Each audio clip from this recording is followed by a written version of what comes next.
Welcome back to the Ultraviolet Tide. We are super excited for another week of the podcast, and today we are talking all about survivor tips for prioritizing health. And I have Casey here to talk us through this topic. So, Casey, welcome to the podcast.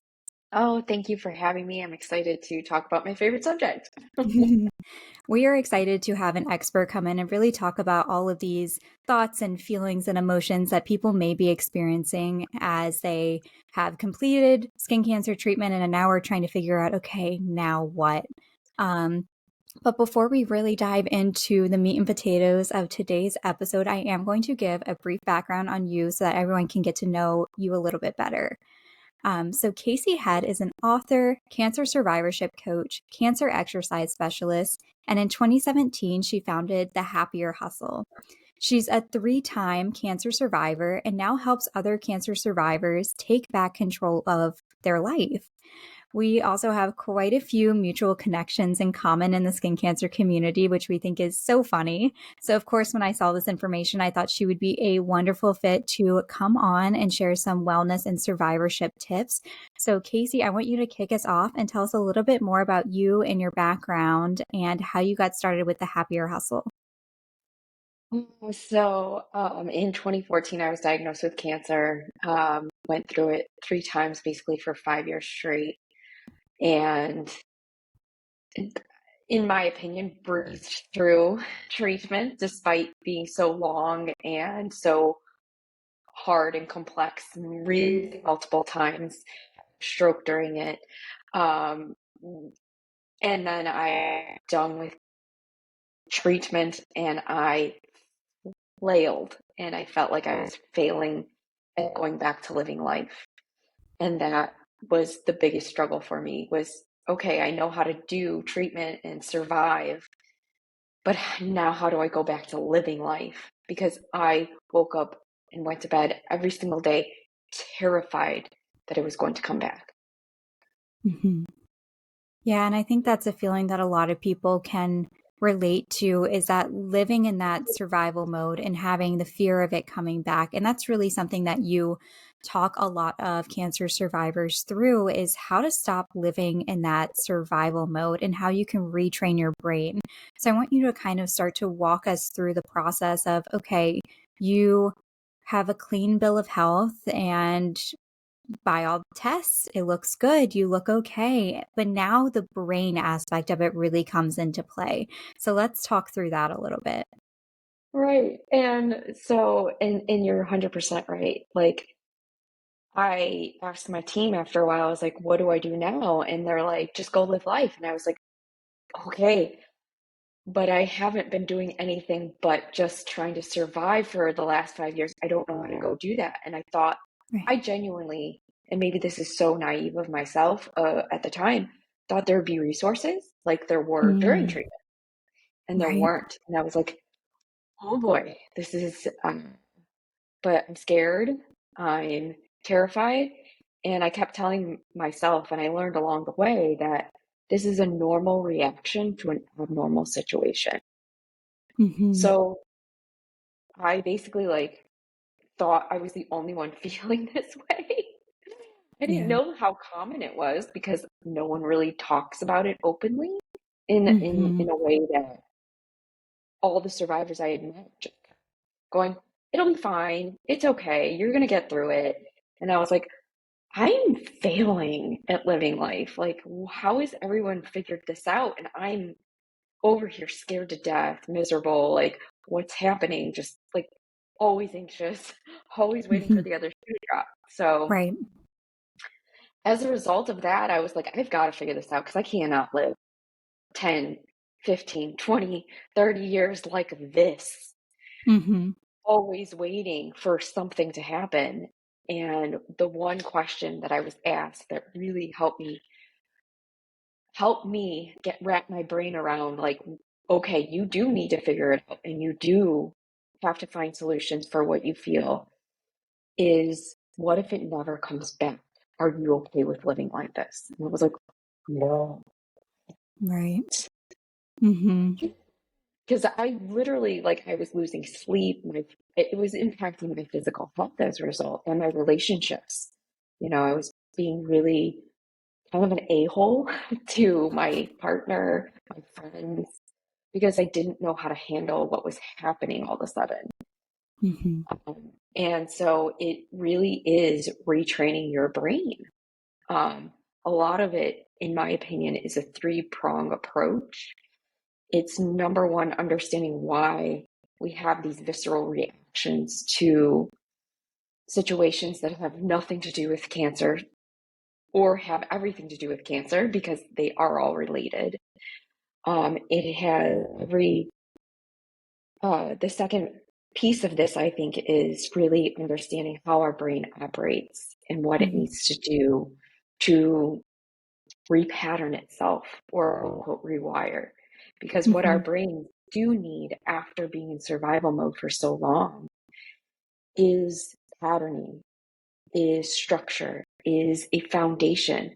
Because when that happens, it allows the neurons that connect to our nervous system to heal and repair.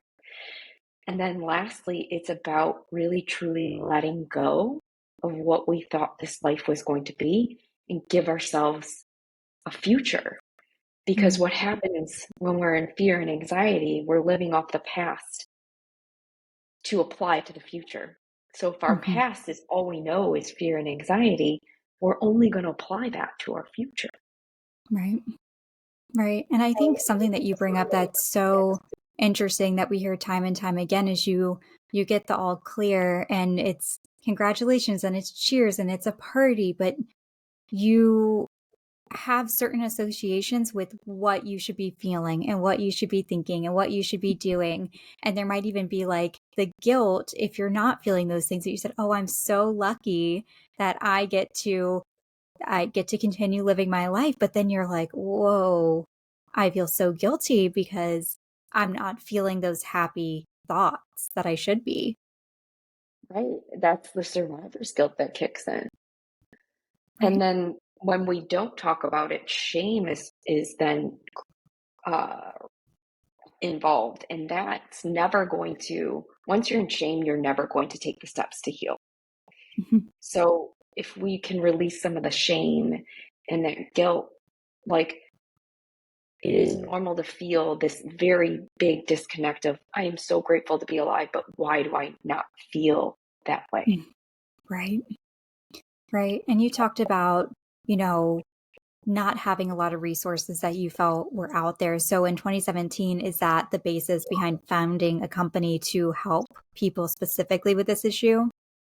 Right, because the more I talked about how I struggled and what I did to stop struggling, the more women were just reaching out naturally and going, well, what did you do? What did you do? What did you do?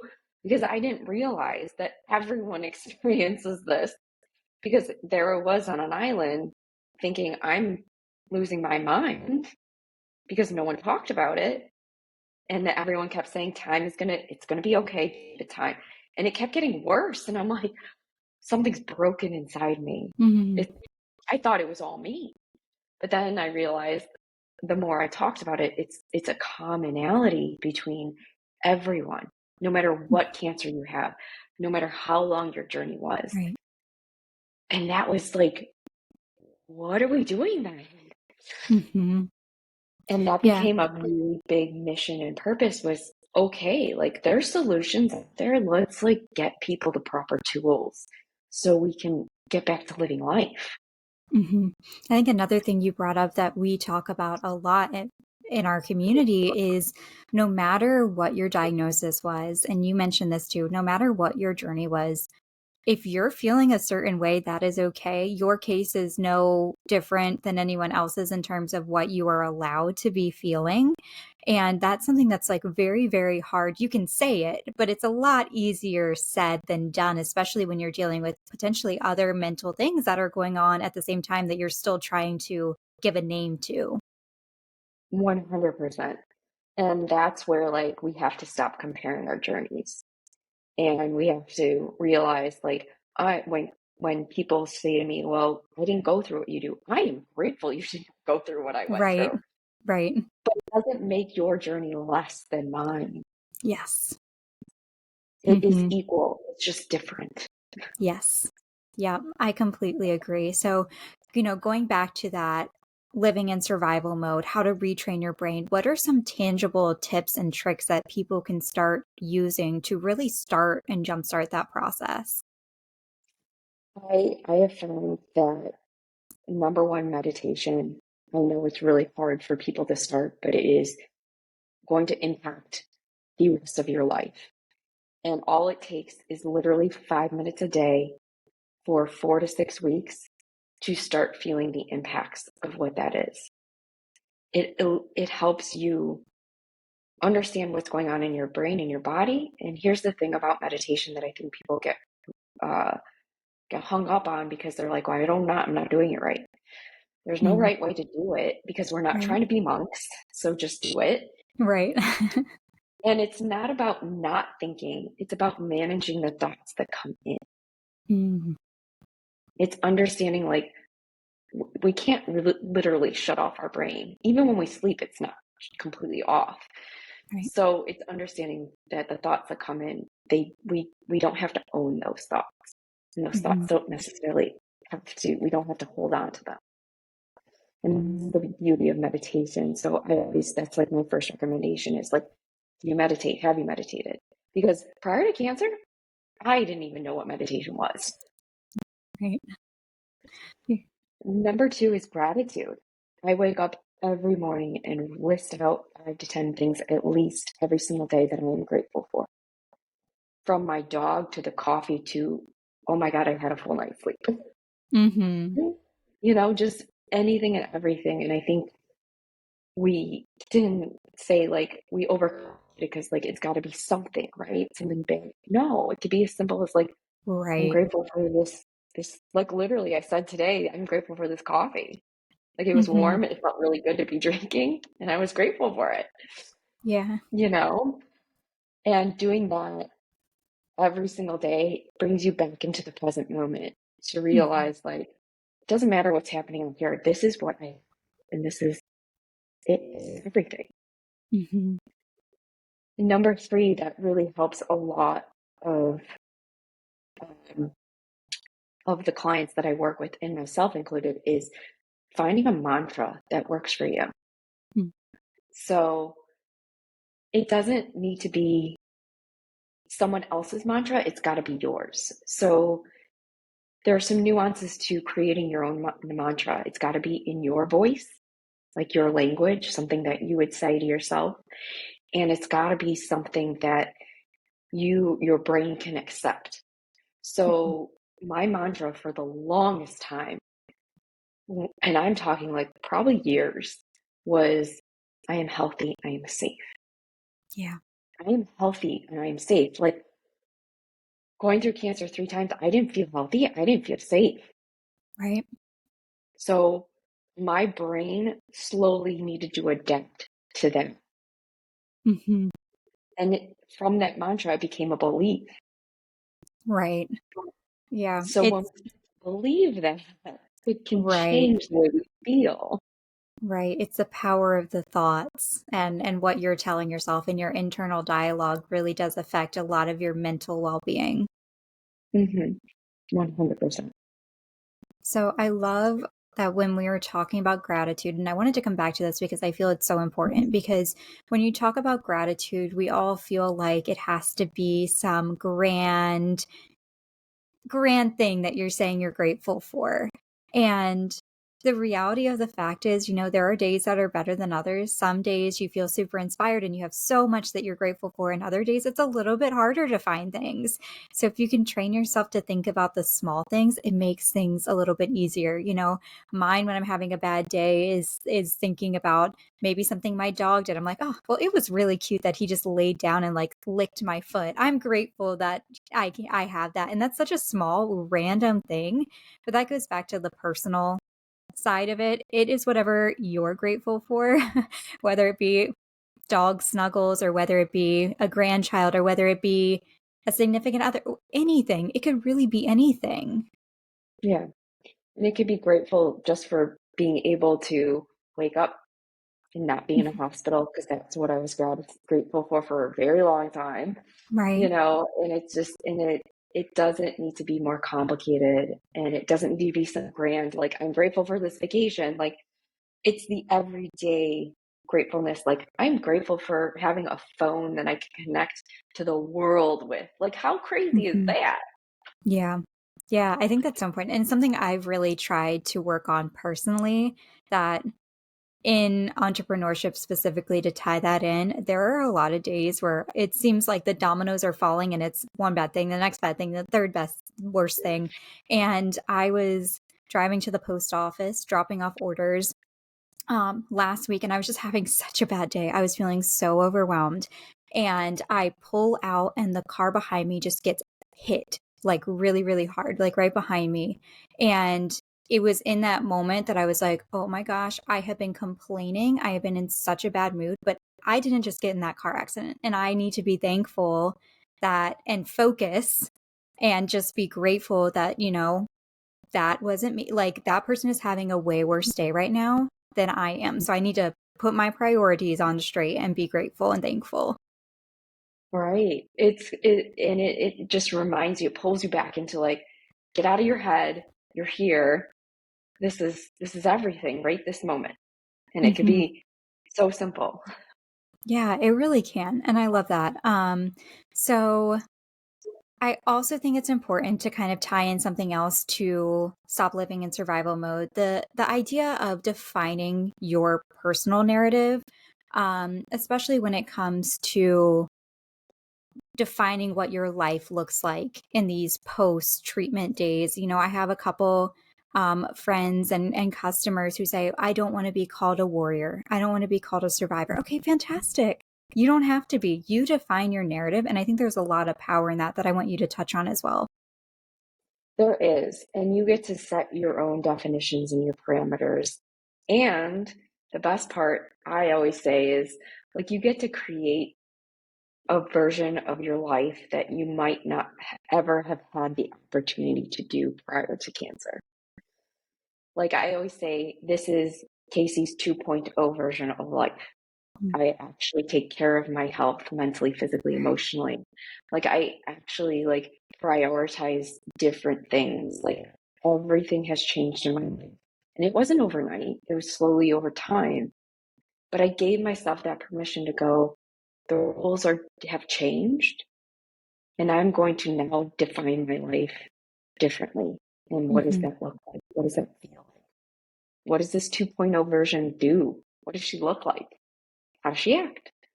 What does she Hmm. love? What does she hate? Like all of these things that we think we're stuck being, we don't have to. Hmm. What are tips for some people who are like, okay, I want to define my own narrative, but I don't know how to start doing that? Again, my brain isn't quite there. What should people in that position start to do to get them in a place where maybe they can create that narrative for themselves again? So the first question I think I would ask myself is how I'm living, how I want to live the rest of my life. Because if you're not taking care of yourself, not prioritizing your health with exercise, with nourishing your body with food, and you're stuck in fear, and you say, I don't want to live like that. Well, how do you want to live? Like Hmm. what does this 2.0 version of you look like? Does she live in fear? Okay, no. Well, then we have to figure out, work the problem backward, right? So I want this 2.0 version to exercise every day.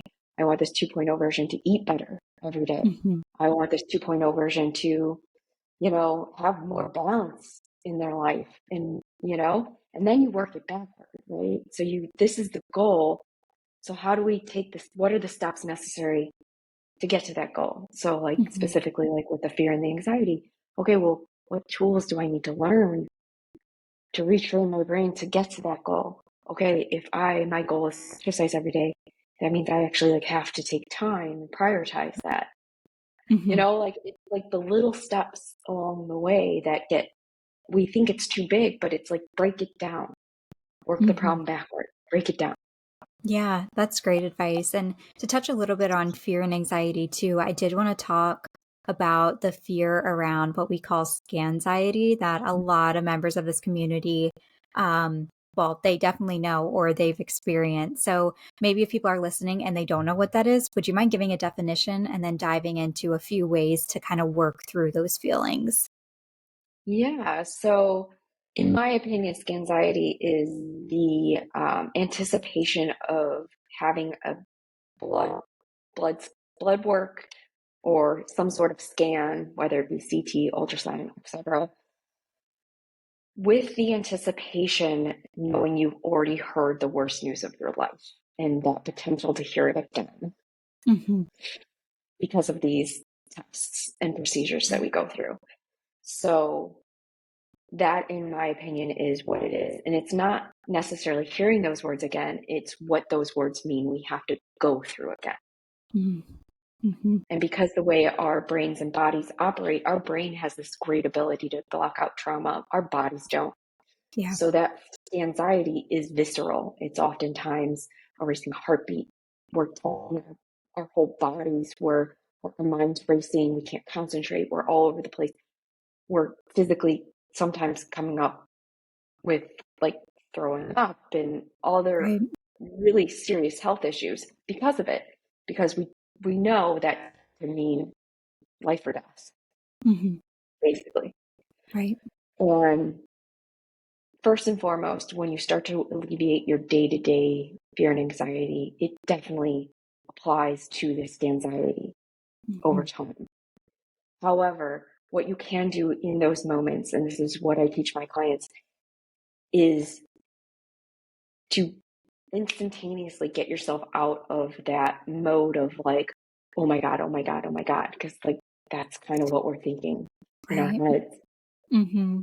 is we need to calm our nervous system down.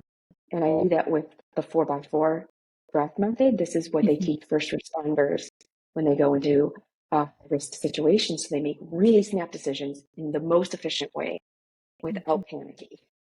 Hmm. And it's breathing in for a count of four, holding it at the top for a count of four, breathing out for a count of four, holding it at the bottom for a count of four, and repeating that cycle until you literally feel your body start to change.